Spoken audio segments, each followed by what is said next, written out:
காஷ்மீரில் பெஹல்காம் என்ற பகுதியில் நடத்தப்பட்ட கொடூரமான தாக்குதலில் தீவிரவாதிகள் அப்பாவி பொதுமக்கள் 26 பேரை கொலை செய்திருக்கிறார்கள் துப்பாக்கியால் சுட்டு.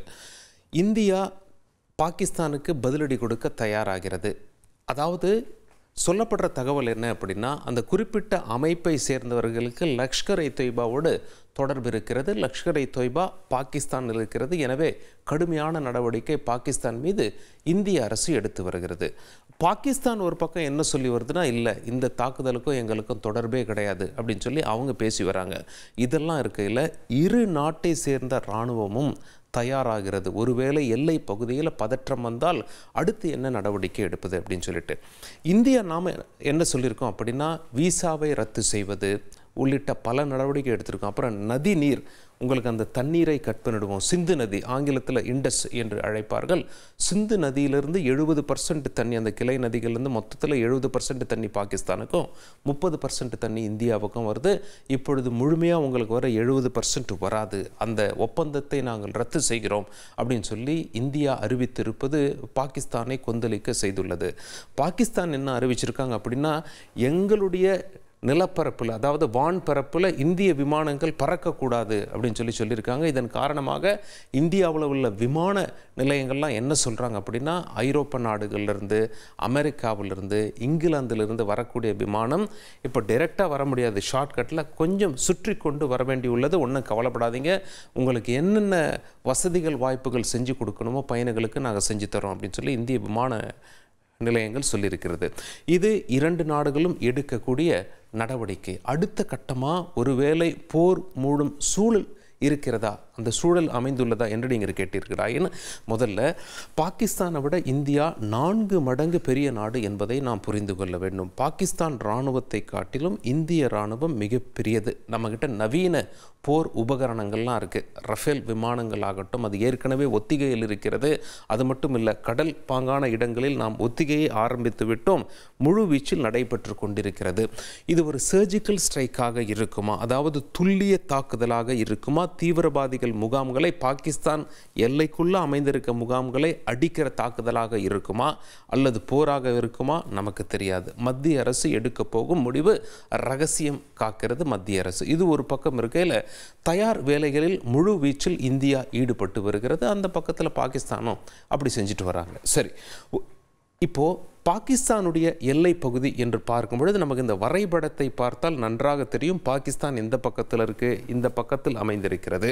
எந்தெந்த மாநிலத்தின் எல்லை பாகிஸ்தானோடு அமைந்திருக்கிறது. ஒருவேளை எல்லை பகுதியில் உரசல், மோதல் என்று வரும்பொழுது, ஏற்கனவே பாகிஸ்தான் சில இடங்களில் துப்பாக்கி சூடு நடத்தியிருக்கிறதாகவும் இந்தியா பதிலடி கொடுத்துக்கிறதுக்காகவும் நம்ம ஏற்கனவே நியூஸில் பார்த்தோம். இங்கே பாருங்கள், முதல்ல பாகிஸ்தானின் எல்லை அமைந்திருக்கக்கூடிய மாநிலங்கள் எது என்று பார்த்தால், முதல்ல குஜராத் பகுதியில் பாகிஸ்தான் எல்லை இருக்கிறது.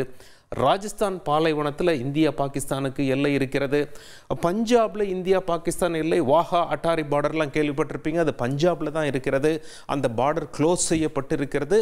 இரு நாட்டு குடிமக்களும், அதாவது இந்தியாவில் உள்ள பாகிஸ்தானியர்கள் வெளியேறுங்க, பாகிஸ்தானுக்கு போக என்ற அறிவிப்பு வெளியாகிவிட்டது. அதன்படி இங்கே உள்ள பாகிஸ்தான் வாகா அட்டாரி எல்லை வழி அந்த பக்கம் போயிட்டு இருக்காங்க. அதே போல் பாகிஸ்தானில் உள்ள இந்தியர்களும் அங்கிருந்து இந்தியா திரும்பி வருகிறார்கள். அங்கே சற்றே பதட்டமாக இருக்கிறது. வர்த்தகம் தொடர்பாக வாகா பார்டர் க்ளோஸ். அதுக்கு அடுத்தபடியாக பார்த்தீங்கன்னா காஷ்மீரில் இந்தியா பாகிஸ்தான் எல்லை அமைந்திருக்கக்கூடியது. ஆக இந்த 4 மாநிலங்கள் மிக முக்கிய மாநிலங்கள். குஜராத், ராஜஸ்தான், பஞ்சாப் மற்றும் காஷ்மீர்.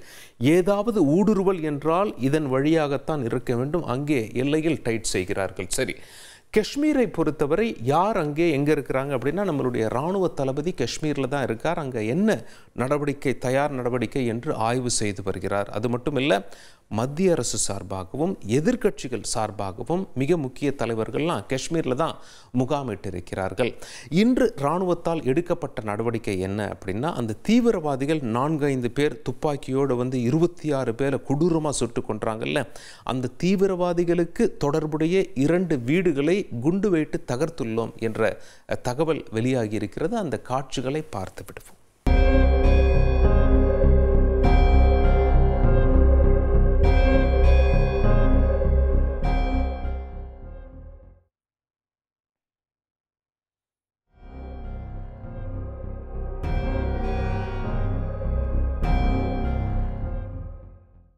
போர் சூழல் என்று வரும்பொழுது முப்படைகள் தயார் நிலையில் இருக்கும். ஒன்று காலாட்படை, அதாவது இந்திய இராணுவம். இங்கே எல்லை பாருங்க, சுமார் 3200 கிலோமீட்டர் எல்லை இந்தியாவிற்கும் பாகிஸ்தானுக்கும்.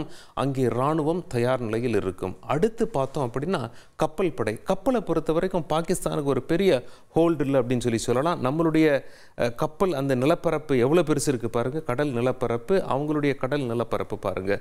இதெல்லாம் ஒரு பக்கம் இருக்குல்ல, நாமளும் கப்பல் படையை தயாராக வைத்திருக்கிறோம். அடுத்ததாக வான்படை, ஏர்ஃபோர்ஸ். ஏர்ஃபோர்ஸில் ரஃபேல் விமானங்கள்லாம் ஏற்கனவே ஒத்திகையில் ஈடுபட்டிருக்கின்றன. காட்சிகள் இப்படி இருக்க அடுத்த கட்ட நடவடிக்கை யார் எப்படி என்ன எடுக்க போகிறார்கள், அதற்கு அடுத்த நாடு எவ்வாறு பதிலளிக்க போகிறது, இதெல்லாம் வைத்தே அடுத்த கட்ட நகர்வு இருக்கும். பெரிதும் எதிர்பார்க்கப்படுகிறது. அந்த துப்பாக்கியில் அப்பாவி பொதுமக்களை சுட்டு கொன்னாங்களே, அந்த 26 அப்பாவி பொதுமக்களை சுட்டு கொன்னாங்களே, அந்த தீவிரவாதிகள், அந்த கொடூர மிருகங்கள், அந்த 4 பேர் எங்கே இருக்கிறார்கள்? காட்டுப்பகுதியில் ஓடி போய் மறைந்து கொண்டார்கள். அவர்களை பிடிக்கும் நடவடிக்கை இராணுவத்தில் எந்த அளவுக்கு முன்னேற்றம் அடைந்திருக்கிறது? இதில் என்ன சவால்கள் இருக்கின்றன? இதுதான் அனைவரும் வைக்கக்கூடிய முதல் கேள்வி. இரண்டாவது கேள்வி, அவங்கள பிடிச்சிட்ட பிறகு அவர்களுக்கு யார் தூண்டுதலாக செயல்பட்டார்களோ, அவர்களுக்கு யார் உடந்தையாக செயல்பட்டார்களோ, அவர்கள் பாகிஸ்தான் எல்லைக்குள்ளே பதுங்கி இருந்தால் அவர்கள் மீது எவ்வாறு இந்தியா தாக்குதல் நடத்தப் போகிறது என்று அனைவரும் உற்று பார்த்து கொண்டிருக்கிறார்கள்.